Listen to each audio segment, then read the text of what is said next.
नमस्कार दोस्तों, महिला और बाल अपराध लेक्चर सीरीज में आगे बढ़ते हुए आज हम लैंगिक अपराधों से बालकों का संरक्षण अधिनियम 2012 को रीड करेंगे। दोस्तों इसको शॉर्ट में बोलते हैं पोक्सो एक्ट। पोक्सो एक्ट का मेन सबसे पहले ये जानते हैं कि इसका उद्देश्य क्या था। देखो इंग्लिश में बोलते हैं protection of children from sexual offence. उद्देश्य इसका ये था 18 वर्ष से कम एज ग्रुप के जो भी चाइल्ड हैं, जो बच्चे हैं, उनको लैंगिक अपराधों से, लैंगिक अपराधों में कौन कौन से आते हैं, जैसे लैंगिक हमला, सेक्सुअल असोल्ट और लैंगिक उत्पीड़न, सेक्सुअल हरासमेंट, और जो भी अश्लील साहित्य उनके बनाए जाते हैं, छोटे बच्चों से संबंधित अश्लील साहित्य, पोर्नोग्राफी वगैरह, उनसे संबंधित अपराधों के निवारण के लिए, उनको प्रोटेक्ट करने के लिए 18 वर्ष से कम आयु का, चाहे लड़का हो चाहे लड़की हो, उनके संरक्षण के लिए एक्ट बना था। दोस्तों सबसे पहली बात ये। दूसरी बात ये है, ये पूछ लेते हैं कि ये एक्ट कब लागू हुआ था। तो ये लागू डेट आपको ध्यान रखनी है कि परिवर्तन में कब आया था। 14/11/2012 को ये परिवर्तन में आया था। ये मेन बात है। और 2018 के संशोधन में बताएंगे इनमें क्या क्या बच्चों से संबंधित अपराधों में कितना गंभीर पनिशमेंट दिया जा सकता है, कितनी गंभीर सजा की है, 2018 में क्या अमेंडमेंट हुए हैं, ये भी देखेंगे। और ये सबसे पहले तो ये लागू डेट, 4 ऑप्शन देके आपसे पूछ लेंगे कौन सी लागू डेट है, तो ये लागू डेट आपको ध्यान रखना है। दूसरा क्वेश्चन ये आ सकता है कि ये क्या संपूर्ण भारत में लागू है। तो जी हाँ दोस्तों, ये संपूर्ण भारत में लागू है, पूरे भारत में लागू है। जो जम्मू कश्मीर पुनर्गठन अधिनियम से जम्मू कश्मीर रीऑर्गेनाइजेशन एक्ट 2019 का एक्ट है, उससे पूरे भारत में लागू हो चुका है। उस एक्ट के तहत 106 अधिनियम को पूरे भारत में लागू किया गया, 106 एक्ट को पूरे भारत में लागू किया है, उसी में ये भी शामिल है।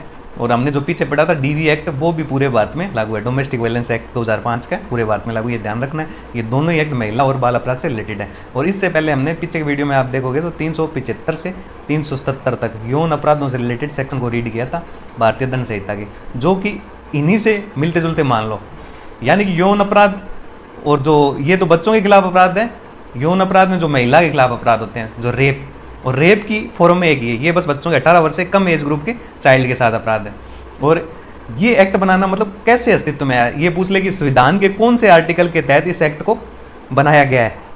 ऑप्शन में दे दे आर्टिकल 14, आर्टिकल 15, आर्टिकल 16, आर्टिकल 17। ऐसे ऑप्शन आ जाए तो आर्टिकल 15, और अगर ऐसे आ जाए 15, 1, 2, 3, 4, तो 15(3) के तहत स्टेट बच्चों और महिलाओं के लिए विशेष प्रोविजन कर सकती है। तो 15(3) के तहत इसके प्रोविजन बनाए गए हैं। तो दूसरी बात, संक्षिप्त नाम क्या है, शॉर्ट टाइटल एक्सटेंड कमेंट्स। तो ये हमने पढ़ लिया नाम, तो लैंगिक अपराधों से बालकों का संरक्षण अधिनियम 2012, और इंग्लिश में नाम ये दिया ऊपर। और डेफिनेशन इसमें ज़्यादा इंपॉर्टेंट नहीं है, बस बच्चे की, चाइल्ड की डेफिनेशन क्या है 2D में दी हुई है।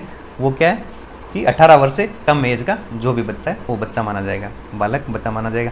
और इसके बाद अगर इसमें डेफिनेशन नहीं दी गई है तो कहाँ से लेंगे डेफिनेशन, कोई भी मतलब मेल फीमेल के बारे में, व्यक्ति के बारे में डेफिनेशन, तो ये कहाँ से, यहाँ नहीं दी गई तो भारतीय दंड संहिता से ले लेंगे, CRPC से ले लेंगे, IT एक्ट से ले लेंगे, IT एक्ट 2000 का है उससे ले लेंगे। तो इस तरह डेफिनेशन इनसे ले लेंगे। और कोई भी डेफिनेशन जो बचेगी तो JJ act, juvenile justice act 2015 का एक्ट है, जो 2016 15 जनवरी 2016 से अस्तित्व में आया था, इससे ले लेंगे। ये भी ध्यान रखना, आपके महिला और बाल अपराध में बड़ा इंपॉर्टेंट है। JJ एक्ट बाद में पढ़ेंगे, 2015 का है, 15 जनवरी लागू पूछ ले तो 15 जनवरी 2016 से लागू हुआ था। ये बच्चों की और डेफिनेशन कोई होगी तो इस एक्ट से ले लेंगे। तो इस तरह ये परिभाषा तक हमने पढ़ लिया। अब आगे बढ़ते हैं। तो सेक्शन 3 है penetrative sexual assault, PSA short में, ये जान लेते हैं। दोस्तों इन सेक्शन को याद करने का तरीका बड़ा आसान है। देखो 3 में तो पेनिट्रेटिव सेक्सुअल असोल्ट, प्रवेशन लैंगिक हमला की डेफिनेशन दी गई क्या होता है, और 4 में पनिशमेंट दिया गया। इसी तरह जो प्रवेशन लैंगिक हमला है इसका गुरुतर रूप है, एग्रावेटेड रूप है, मतलब गंभीर, इसका ही गुरुतर रूप है 5 में, और पनिशमेंट किसमें 6 में। इसी तरह आगे चलेगा। पहले ये 2 सेक्शन जान लेते हैं। देखो प्रवेशन लैंगिक हमला क्या होता है। देखो दोस्तों इसमें हमने जो रेप की डेफिनेशन पढ़ी थी उसमें 4 पॉइंट पढ़े थे ABCD, तो उन्हीं में जो किया जाता है, रेप किया जाता है, वो ही प्रवेशन लैंगिक हमला, वो ये बच्चे के साथ हो रहा है, 18 वर्ष से कम एज ग्रुप के चाइल्ड के साथ हो रहा है। तो मेल सेक्सुअल ऑर्गन का फीमेल सेक्सुअल ऑर्गन में पेनिट्रेट करना, ये एक तरह से, और हस्त साधन करना, उसमें 4 पॉइंट पढ़े थे हमने, किसी चीज़ का प्रवेश करवाना, तो ये सब यूरेथ्रा में, वेजिना में, तो इस तरह 4 पॉइंट पढ़े थे। वो आप पीछे हमारी रेप की डेफिनेशन देखोगे, उनमें से ABCD 4 पॉइंट है, वो यहाँ सेम के सेम पॉइंट है। अब वो दे सकते हो। हम इनका प्रवेशन लैंगिक हमले के लिए पनिशमेंट जान लेते हैं इसमें। तो पनिशमेंट को 2018 के अमेंडमेंट से बढ़ा दिया है दोस्तों, यहाँ कर दिया 10 वर्ष से कम नहीं होगा, और कितना हो सकेगा, लाइफ टाइम इम्प्रिजनमेंट हो सकेगा, मतलब आजीवन कारावास। तो ये ध्यान रखना है। और साथ में जुर्माना भी दिया जा सकेगा। क्या करता है, प्रवेशन लैंगिक हमला कोई व्यक्ति किसी बालक पे करता है 18 वर्ष से कम एज ग्रुप पे, चाहे लड़का हो चाहे लड़की हो, तो 10 वर्ष से कम नहीं होगा। 11 भी दे सकता है, पर ये कोर्ट पे डिपेंड करता है, और आजीवन कारावास तक दे सकता है। और 16 वर्ष से कम आयु के बच्चे पे ये प्रवेशन लैंगिक हमला करता है, पीएसए करता है, पेनिट्रेटिव सेक्सुअल असोल्ट करता है, तो उसके लिए पनिशमेंट है 20 वर्ष से कम नहीं होगा, लाइफ टाइम इम्प्रिजनमेंट के लिए हो सकेगा। और ये शेष प्राकृत जीवन, जो भी आजीवन कारावास है, शेष जीवन जेल में ही बिताना पड़ेगा, और साथ में जुर्माना हो सकेगा। और जो भी जुर्माना दिया जाएगा कोर्ट द्वारा, वो जो पीड़िता है, बालक 18 वर्ष से कम एज ग्रुप का चाइल्ड है, उसके जो भी मेडिकल एक्सपेंस है, चिकित्सीय खर्चे है, या उसका पुनर्वास का मेरा मतलब यह है कि उसको मतलब अगर अनाथ है तो उसका सुधार घर में या मकान में, उसको मकान दिलवाने में, या पीड़ित कोई महिला है 16 वर्ष से कम है एज ग्रुप की बच्ची है तो उसके लिए कोई मकान की व्यवस्था करना, या नहीं उसका समाज की मुख्य धारा में डालने के लिए जो भी खर्चा हो रहा है उसमें जुर्माना उसमें यूज़ लिया जाएगा। तो ये ध्यान रखना। इसी तरह चलते हैं सेक्शन 5 में, पेनिट्रेट मतलब एग्रावेटेड फॉर्म में, aggravated PSA, aggravated penetrative sexual assault, मतलब गुरुतर प्रवेशन लैंगिक हमला जिसको हिंदी में बोलते हैं।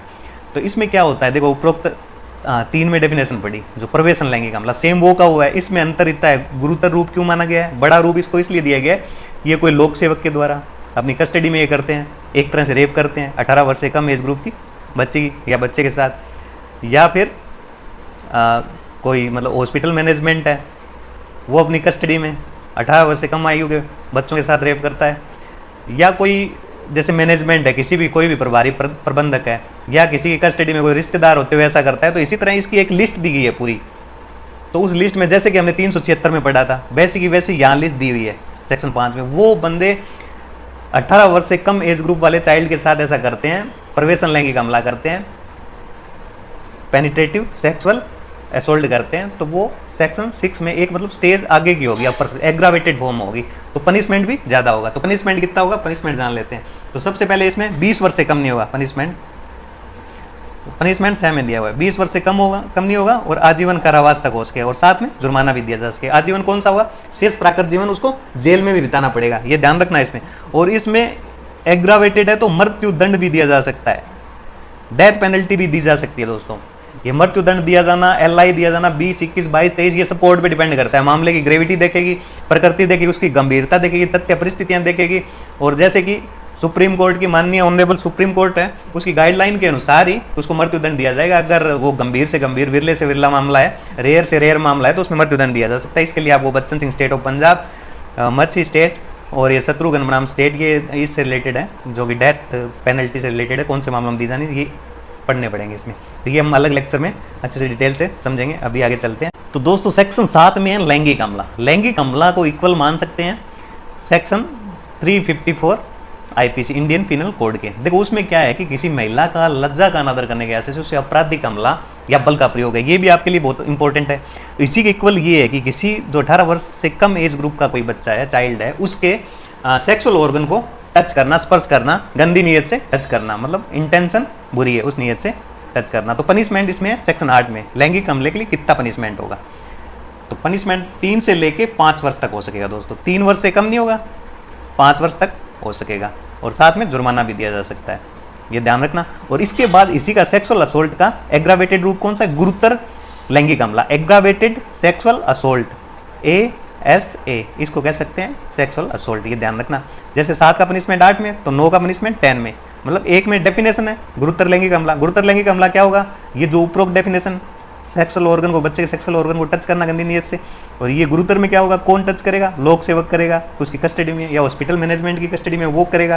तो इसी तरह 10 बार का मतलब ये एग्रावेटेड रूप कौन से होते हैं, एग्रावेटेड रूप वो होते हैं, गुरुतर रूप वो होते हैं जो जिनकी ड्यूटी होते हुए भी, या कोई ऐसी महिला है जो गर्भवती है, 18 से कम है, कम एज में गर्भवती होगी, उनको मतलब छेड़छाड़ करना उनके साथ, या उपरोक्त जो भी है लैंगिक हमला करना, उन पे एग्रावेटेड, जिनकी ड्यूटी है, जिसको बचाना चाहिए, पुलिस की ड्यूटी है, पुलिस ऐसा काम करती है, तो एग्रावेटेड उसमें वो गंभीर प्रकृति मानी जाएगी, उनका पनिशमेंट भी गंभीर होगा। तो इसी तरह 9 का जो एग्रावेटेड रूप है उसमें पनिशमेंट की नेचर भी चेंज हो जाएगी। तो उसमें कितना पनिशमेंट होगा, 5 ईयर से कम नहीं होगा, 7 ईयर तक हो सकेगी, यानी कि 5 से तो कम होगा ही नहीं, 5 तो ये दिया जाएगा, कोर्ट पर डिपेंड करता है कि मामले के तथ्य, परिस्थिति, सर्कमस्टेंस क्या थे, उनमें कैसे घटित हुआ, तो 7 भी दे सकता है। अगर ज़्यादा क्रूर था, ज़्यादा मतलब उसको लगता है कोर्ट को, ये सब कोर्ट के तथ्य परिस्थितियों में डिपेंड करता है, इसमें कुछ नहीं कह सकते कितना, 5 से 7 के बीच में कितना भी दे सकता है, 5 भी दे सकता है, 7 भी। तो ये ध्यान रखना आपको। 10 में गुरुतर लैंगिक हमले के लिए पनिशमेंट दिया गया, और 354 के इक्वल ये मान सकते हैं, IPC 354 पढ़ेंगे तो इसको भी साथ में पढ़ लीजिए।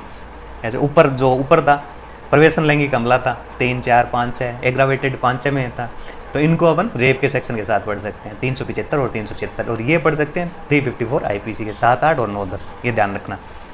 अब जान लेते हैं कि सेक्शन 11 में जो लैंगिक उत्पीड़न, ये भी पूछ सकते हैं लैंगिक उत्पीड़न की परिभाषा कहाँ दी है, सेक्सुअल हरासमेंट की। तो लैंगिक उत्पीड़न क्या होता है ये थोड़ा जानना जरूरी है कि लैंगिक उत्पीड़न देखो सेक्सुअल इंटेंट से, मतलब लैंगिक आशय से किसी व्यक्ति को कोई कमेंट करता है, भद्दे कमेंट करना, या इंटरनेट के माध्यम से लगातार मैसेज करना, या वैसे नेचुरली पीछा करना, सेक्सुअल कोई इशारे करना, कोई सेक्सुअल अंग का प्रदर्शन करना, कोई उसको पोर्नोग्राफिक चीज़ दिखाना, इस तरह प्रदर्शित करना, अश्लील चीज़ प्रदर्शित करना, निरंतर कोई बनावटी तस्वीर उसको प्रदर्शित करना, उसकी बनावटी तस्वीर बनाना, ये सब लैंगिक उत्पीड़न में आ जाएगा। उसका सेक्सुअल हरासमेंट बच्चे के संबंध में 18 वर्ष से कम आयु का हो। तो इसके लिए लैंगिक उत्पीड़न के लिए पनिशमेंट क्या होगा, सेक्शन 12 में दिया गया दोस्तों। तो सजा कितनी है, 3 वर्ष तक प्लस जुर्माना, ये ध्यान रखना। इसमें 11 में लैंगिक उत्पीड़न सेक्सुअल हरासमेंट की डेफिनेशन है, 12 में पनिशमेंट है। तो इस तरह ये यहाँ तक ये इक्वल में एक के बाद एक है। पहले क्या है डेफिनेशन है, उसके बाद पनिशमेंट है, उसके बाद अगला चैप्टर है अध्याय 3, उसमें क्या है अश्लील साहित्य प्रयोजनों के लिए बालक का उपयोग और उसके लिए punishment, using child for pornographic purposes and punishment therefore. तो ये चीज़ जानेंगे इसके बाद। तो सबसे पहले है section 13, use of child for pornographic purposes, अश्लील साहित्य प्रयोजनों के लिए बालक का उपयोग करता है। देखो इनडिसेंट पूर्ण कार्य करता है, अश्लील साहित्य के लिए बच्चे की तस्वीर लेता है, या बच्चे में कोई तस्वीर में कांड साट करके उसकी नकली तस्वीर बनाता है, किसी भी ऐड करना, सेक्सुअल तस्वीर बना देना उसकी, तो ऐसा वो करता है। तो इसके लिए पनिशमेंट सेक्शन 14 में दिया गया। ये पनिशमेंट इंपॉर्टेंट है दोस्तों। तो पहली बार वो ऐसा करता है तो कितना पनिशमेंट होगा, 5 ईयर से कम नहीं होगा। देखो इसमें 5 ईयर तक नहीं है, से कम नहीं, ये ध्यान रखना, ये इंपॉर्टेंट है। और साथ में फाइन, अगर सेकंड टाइम दूसरी बार ऐसा करता है तो 7 ईयर से कम नहीं, साथ में फाइन होगा। तो ये ध्यान रखना। और दूसरा, ये तो पनिशमेंट होगा ही होगा, दूसरा इनके साथ अश्लील साहित्य का प्रयोग करता है, प्रयोजन के लिए बच्चे का उपयोग करता है, उपयोग के साथ साथ उसको ब्लैकमेल करके सेक्शन 3 का भी अपराध साथ में कर देता है। सेक्शन प्रवेशन लैंगिक हमला, गुरुतर प्रवेशन लैंगिक हमला, और ये था लैंगिक हमला, ये था गुरुतर लैंगिक हमला। तो ये सब अपराध करता है, तो इनकी सजा अतिरिक्त में भी दी जाएगी, ये तो दी जाएगी साथ में। अगर ये अपराध उसके साथ हैपन हो जाते हैं इनके अलावा, इस वजह से पोर्नोग्राफिक पर्पज की वजह से ये अपराध भी उसके साथ घटित हो जाते हैं, तो ये सजा अतिरिक्त में दी जाएगी।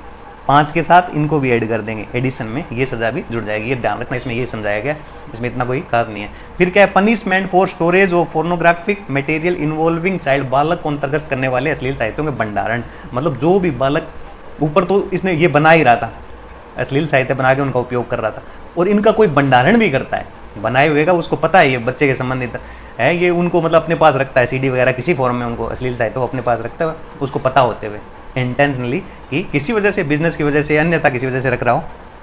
तो इसमें पनिशमेंट को 3 कैटेगरी में बांटा है। देखो बालक को अंतर्गत करने वाले अश्लील साहित्य के भंडारण के लिए पहला तो एक तो रिपोर्टिंग, देखो इसकी प्रकृति थोड़ी ज़्यादा गंभीर नहीं की गई, क्योंकि रिपोर्टिंग में उसको ड्यूटी सौंपी गई है रिपोर्ट करने की। रिपोर्टिंग में उसने जो रिपोर्टिंग प्रॉपर उसको करनी चाहिए तो उसमें नेग्लिजेंस की, उसने रिपोर्टिंग नहीं की या आगे उस अपराध के बारे में सूचना नहीं दी है, तो उसमें प्रथम अपराध करता है तो 5,000 रुपये तक जुर्माना होगा, और पश्चातवर्ती दोबारा ही वो अपराध रिपीट कर देता है तो 10,000 रुपये से कम नहीं होगा जुर्माना, यानी कि 5,000 रुपये से कम नहीं होगा, तक नहीं, कम नहीं होगा 5,000 रुपये से। और उसके बाद रिपोर्टिंग से अन्यथा, मतलब इसमें रिपोर्टिंग शामिल नहीं है, रिपोर्टिंग से अन्यथा कोई ये भंडारण से संबंधित अपराध उसका वितरण करता है, प्रचार प्रसार करता है, तो कितनी सजा होगी, 3 साल तक, और या जुर्माना, या फिर दोनों दिए जा सकते हैं। और इसके बाद कमर्शियल पर्पज से, मतलब वाणिज्यिक पर्पज में, व्यापार के प्रयोजन से ये सब करता है, भंडारण करता है उनका, तो प्रथम पे कितनी सजा होगी, प्रथम अपराध पे 3 साल से कम नहीं होगी, 5 वर्ष तक हो सकेगी, या जुर्माना है। और बाद में फिर दोबारा वही, एक बार सजा होगी दोबारा वही अपराध कर देता है तो 5 साल से कम नहीं होगी, 7 वर्ष तक हो सकेगी, और साथ में जुर्माना भी दिया जा सकेगा। तो ये हो गया 15। इस तरह से पहला रिपोर्टिंग, दूसरा रिपोर्टिंग से अन्यथा कितनी सजा होगी, तीसरा कमर्शियल पर्पसेज के लिए। तो ये ऐसे ध्यान रख लो इसको, ये इंपॉर्टेंट है, थोड़ा ध्यान रखना। 15, 14 और 15, मतलब सबसे पहले 16 अबेटमेंट ऑफ एन ऑफेंस, किसी अपराध का दुष्प्रेरण। देखो दुष्प्रेरण कौन होता है, किसी अपराध को करने के लिए किसी व्यक्ति को उकसाता है और उकसाहट के परिणाम स्वरूप दूसरा व्यक्ति वो अपराध को कर देता है, वो होता है दुष्प्रेरक। जो दुष्प्रेरक होता है, जो अपराध को खुद तो नहीं करता लेकिन उकसाता है, इसको जो अपराध करता है वो कौन होता है, दुष्प्रेरित व्यक्ति। तो इसमें दुष्प्रेरक भी वैसे जिम्मेदार होगा जैसे दुष्प्रेरित व्यक्ति होगा, मतलब वो भी उतना ही भागीदार होगा जितना अपराध करने वाला, क्योंकि उसने उकसाया है उस अपराध को करने के लिए। तो उसी अपराध के लिए पनिशमेंट होगा दुष्प्रेरक के परिणाम स्वरूप दुष्प्रेरित व्यक्ति द्वारा सेक्शन 3 का किया जाए, चाहे 5 का किया जाए, 5 वाली परिभाषा वाला किया जाए, 7 वाली परिभाषा वाला किया जाए या 9 वाली, तो वो वैसे ही अपराध के लिए दुष्प्रेरक भी जिम्मेदार होगा, वैसे ही दंडनीय होगा, वैसे ही सजा मिलेगी जोन से सेक्शन में अपराध किया। तो ये बात ध्यान रखनी है। तो दुष्प्रेरण के लिए दंड ये मैंने बता दिया, सेक्शन 17 में वही पनिशमेंट होगा जो उस अपराध के लिए उसने अपराध कारित किया है। तो किसी अपराध को कारित करने के लिए प्रयास मतलब अटेम्प्ट करता है, तो सेक्शन 18 में अटेम्प्ट दिया गया। तो जो भी अपराध के लिए अधिकतम अवधि है 3-5 में अधिकतम जो सजा है उसके आधे तक हो सकेगी। जैसे 16 वर्ष से कम आयु की महिला के साथ करते हैं 20 से LI तक है, तो अधिकतम अवधि कितनी है LI, तो LI के आधे तक। ये LI को भिन्नों के रूप में गणना करेंगे तो कितना 20 वर्ष के तुल्य माना जाएगा। ये 57 IPC में दिया गया है, ये 57 IPC से भारतीय दंड संहिता से पता लगेगा। तो उसका 20 का आधा करना 10 होता है, तो उस हिसाब से तुलना गणना की जाए। गणना के हिसाब से है, देखो आजीवन कारावास का कतई मतलब ये नहीं होता कि आजीवन कारावास का आधा कर ही नहीं सकते, लेकिन गणना जहाँ करनी हो तो भिन्नों के रूप में गणना होगी, भिन्नों के फ्रैक्शन के रूप में होगी, तो 20 वर्ष के समतुल्य माना जाएगा। तो ये ध्यान रखना, आजीवन तो जीवन ही होगा, पूरा जीवन तक कारावास, ये खास तौर पे ध्यान रखना, इंपॉर्टेंट चीज़ है। और रिपोर्टिंग ऑफ ऑफेंसेस, अपराधों की रिपोर्ट करना, अपराधों की रिपोर्ट करने से संबंधित सेक्शन 19 में दिया गया है। जब किसी भी व्यक्ति को अपराध के संबंध में पता चलता है कि बच्चों के साथ अपराध हुआ है पोक्सो एक्ट के तहत, तो उसका कर्तव्य है कि वो पुलिस को सूचना दे, या बच्चों से संबंधित विशेष किशोर पुलिस यूनिट होती है तो उसको सूचना दे। सूचना के बाद इन अधिकारियों का कर्तव्य है कि वो बच्चा जैसा कहे उस अपराध को वैसे लेखबद्ध कर लें। तो लेखबद्ध कर लेंगे सूचना के अनुसार। अगर वो भाषा नहीं समझते हैं बच्चे की, कोई और भाषा बोलता हो, तो वो द्विभाषिया जो ट्रांसलेटर है उसको बुला लेंगे, उसके अनुसार भाषा का अनुवाद करेंगे और बच्चे को पढ़ के सुना देंगे। जो बच्चा, जो भी परिवार जो शिकायत दर्ज करवाता है उसको पढ़ के सुना देंगे, समझा देंगे। फिर बच्चे को ये लगता है कि बच्चा कोई अनाथ है, ऐसा है, तो उसको संरक्षण कराए, या कोई उसको चोट वोट लगी है तो उसको अस्पताल में। ये सब ड्यूटी है पुलिस वाले की और उस व्यक्ति की। और उसके बाद तुरंत पुलिस का क्या कर्तव्य है कि CWC चाइल्ड वेलफेयर कमेटी, ये हम पढ़ेंगे JJ एक्ट मतलब जुवेनाइल जस्टिस एक्ट 2015 का, उसमें डिटेल से बालकों के संरक्षण और देखरेख से संबंधित अधिनियम, उसके तहत चाइल्ड वेलफेयर मतलब किशोर कल्याण समिति होती है, उसके बारे में ये उसको सूचना देगा 24 घंटे के अंदर अंदर। ये ध्यान रखना 24 घंटे के अंदर इसको सूचना देगा बच्चे के, उसके मतलब उससे संबंधित, और साथ में उसके संबंधी रिपोर्ट किसको करेगा, विशेष न्यायालय को। अगर विशेष न्यायालय उस क्षेत्र में नहीं बना है, चिल्ड्रन कोर्ट नहीं बनी हुई है, तो किसको करेंगे, सेशन कोर्ट को, कोर्ट ऑफ सेशन को विशेष न्यायालय के रूप में जिसको डेजिग्नेट किया गया है, जिसको नियुक्त किया गया, विशेष न्यायालय माना गया, उस मतलब सेशन न्यायालय को रिपोर्ट करेगा ये पुलिस अधिकारी। अपराध से संबंधित जो भी है सूचना भिजवाएगा, ये रिपोर्ट दर्ज हुई है, ये ध्यान रखना, सेक्शन 19 में दिया गया। इसी तरह मामले की रिपोर्ट करने के लिए मीडिया का दायित्व है, स्टूडियो या फोटो चित्रण संबंधी दायित्व, मतलब इनसे संबंधित कोई भी व्यक्ति है उनको मतलब रिपोर्ट करने की बाध्यता है कि बच्चे से संबंधित कोई भी बात का पता चले, उसके शोषण से संबंधित, उसके हरासमेंट से संबंधित, तो वो पुलिस को सूचना देगी। वही पुलिस या तो क्षेत्र की पुलिस को या विशेष किशोर पुलिस यूनिट को, दोनों किसी को सूचना दे सकते हैं।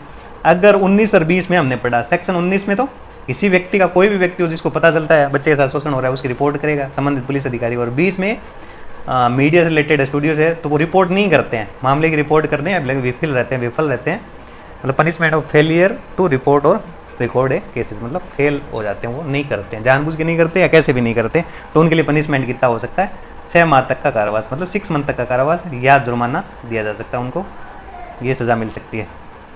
और किसी भी, जैसे मैनेजमेंट संभाल रहा है किसी होटल का मैनेजमेंट, उसका बार साधक होते हुए या मैनेजर होते हुए वो रिपोर्ट करने में विफल रहता है, देखो उसका कर्तव्य है कि वो रिपोर्ट करे, तो ऐसा होते हुए वो मैनेजमेंट संभाल रहा है, फिर भी वो है, उसको पता लगता है कि बच्चे के साथ शोषण हो रहा है, फिर रिपोर्ट नहीं करता, तो ग्रेविटी बढ़ जाएगी, 1 वर्ष तक का कारावास मिलेगा उसको, प्लस साथ में जुर्माना भी दिया जा सकता है। तो ये ध्यान रखना है इसमें।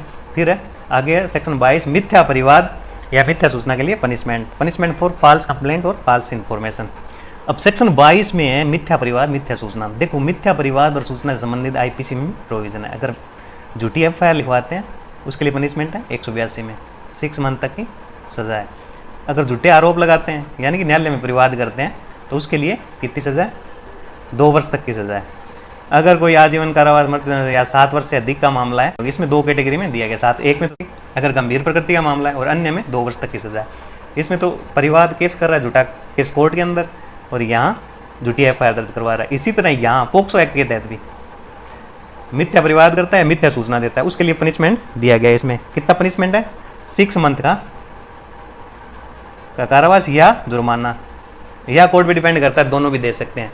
दूसरी बात, यहाँ बच्चा ही कोई किसी व्यक्ति के खिलाफ झूठा परिवाद करता है तो उसकी जिम्मेदारी नहीं होगी, क्योंकि वो बच्चा 18 से कम है, तो उसके लिए ये सेक्शन लागू नहीं होगा।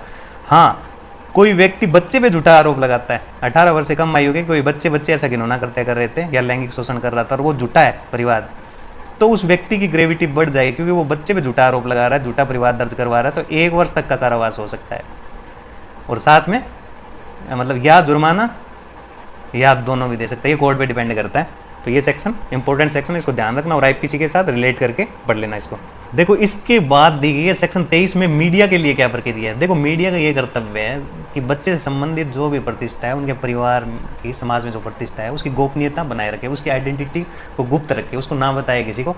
अगर वो आइडेंटिटी को गुप्त नहीं रखते हैं, उसकी पहचान को बता देते हैं, कहीं भी कोई रिपोर्ट करते हैं या न्यूज़ देते हैं, उसके नाम, पता, विद्यालय, पड़ोसियों का नाम बताते हैं, तो ये भी अपराध है। 23 के तहत अपराध माना जाएगा। कोई भी नाम नहीं बता सकते, उसका मतलब पहचान, उसकी समाज में जो प्रतिष्ठा है उसकी धूमिल हो जाएगी, नहीं बता सकते। हाँ, कोई अगर सेशन न्यायालय, कोई जिले की कोर्ट है, वहाँ की बच्चों से संबंधित सेशन कोर्ट है, अगर वो बच्चे के हित में समझती है उस बात को, तो वो अलाउ कर सकती है। सिर्फ उसकी अनुमति से मीडिया ऐसा कर सकती है, नहीं तो अन्यथा मीडिया नहीं कर सकती, उसकी पहचान को उजागर नहीं कर सकती। अगर मीडिया का कोई भी बंदा उसका करता है तो मीडिया का जो मेन मैनेजर है वो कोर्ट देगी, मैनेजर उसके साथ भी जिम्मेदार हो सकता है उस अपराध के लिए, उसकी पहचान उजागर करने के लिए, या अप्रत्यक्ष रूप से भी हो सकता है। वो देखेगी, दोनों की इंटेंशन देखेगी, संयुक्त है अप्रत्यक्ष है, कैसे भी जिम्मेदार हो सकते हैं। और इनमें कम से कम अगर ये इसमें वो गिल्टी पाया जाता है, उसका मतलब इंटेंशनली वो उजागर करना हो पाए, इंटेंशनली चाहे हो चाहे ना हो, ये लिखा हुआ है कि भाई उजागर करना ही नहीं है। उसमें देखिए किस तरह उजागर हुआ है, किस तरह नहीं है। अगर बच्चे के हित में है नहीं, सेशन न्यायालय की अनुमति से कर सकते हैं, अन्यथा नहीं। तो 6 मंथ से कम नहीं होगी, 1 वर्ष तक की सजा हो सकेगी। तो ये ध्यान रखना है, 6 माह से तो कम नहीं होगी, 1 वर्ष तक हो सकेगी। साथ में जुर्माना और या दोनों भी दे सकते हैं, ये कोर्ट पे डिपेंड करता है कितनी सजा दे कितनी नहीं। तो ये प्रक्रिया ध्यान रखना किस में दी गई है। और उजागर कर सकते हैं यानी मीडिया, तो सेशन न्यायालय की अनुमति से अगर बच्चे के हित में हो तो सेशन न्यायालय अनुमति दे सकती है। ये ध्यान रखना बहुत ज्यादा इंपॉर्टेंट है। आरजेएस में भी आया हुआ है, उजागर कर सकती है। ये प्री का क्वेश्चन है, बहुत इंपॉर्टेंट है, सेक्शन 23 में दिया गया है। और इसका पनिशमेंट भी और मालिक का ध्यान रखना, जो भी मैनेजर है वहाँ का, जो वो दायी हो सकता है, वो हो सकता है संयुक्त रूप से, उसके साथ साथ भी हो सकता है प्रत्यक्ष, मतलब प्रत्यक्ष रूप से लाइबिलिटी भी हो सकती है अगर उसने ऑर्डर दिया ऐसा करने का। तो ये ध्यान रखना। और नेक्स्ट इससे अगला हम पढ़ेंगे आगे के सेक्शन जो भी बच गए हैं, बालकों के कथनों को अभिलिखित करने की प्रक्रिया के बारे में। Procedure for recording statement of the child, जो चाइल्ड की स्टेटमेंट जो पुलिस अधिकारी या न्यायालय कैसे रिकॉर्ड करते हैं कैसे नहीं, इस बारे में जानेंगे। और फिर न्यायालय की क्या प्रक्रिया है, कौन सा न्यायालय ट्रायल करेगा, कैसे करेगा, स्पीडी ट्रायल होगा, कितने दिन में ट्रायल चलेगा, कितना नहीं, कितनी लिमिटेशन दी गई, इससे आगे पढ़ेंगे। प्रोसीजर दिया गया बहुत अच्छा, बहुत ज़्यादा इंपॉर्टेंट है। अब इसके बाद इसके जो भी सेक्शन है बहुत ही ज़्यादा इंपॉर्टेंट है, इनमें से क्वेश्चन आता ही आता है। इसके बाद बड़े क्वेश्चन आते हैं, इसलिए आगे के चैप्टर को ढंग से पढ़ना, ध्यान से पढ़ना। यहाँ तक हमने संक्षिप्त रूप से जान लिया सेक्शन 23 तक, 1 से 23 तक। तो आज के लिए इतना ही।